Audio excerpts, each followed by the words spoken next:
Higit 43,000 na alagadan po ng hininalang shabu na samsam sa bayan ng Bolinao. Para sa detalye kasama natin, Idol Matthew Pacheco. 104.7 IFM.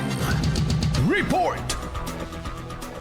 Isinagawa ang simultaneous coastal cleanup sa mga baybayin ng barangay Lucap, Telbang at Victoria sa lungsod ng Alaminos sa pangunguna ng City Youth Sports and Development Office katuwang ng City Environment Natural Resources Office. Nasamsam ng Pangasinan Police Provincial Office ang hinihinalang shabu na nagkakalaga ng humigit kumulang 43,500 pesos matapos ang pagpapatupad ng isang search warrant sa bayan ng Bolinao noong 25 ng Nobyembre. Sa isinagawang operasyon, hinalughog ng Bolinao Police Station katuwang PDEA ang tahanan ng isang 38 anyos na mangingisda na nasa listahan ng mga drug personality. Ngunit pagdating ng mga operatiba, wala ang suspect sa mismong lugar. Kabilang sa mga na-recover ang isang heat sealed sachet ng hinihinalang shabu na tumitibang ng 6.4 grams, isang itim na coin purse, 2 peraso ng aluminum foil at isang disposable lighter. Maayos naman na naisagawang operasyon na sinaksihan ng ama ng suspect. Agad namang dinala sa Bolinao Police Station ang mga nakumpisang ebidensya para sa wastong dokumentasyon at disposisyon. Kasama mula rito sa IFM Dagupan,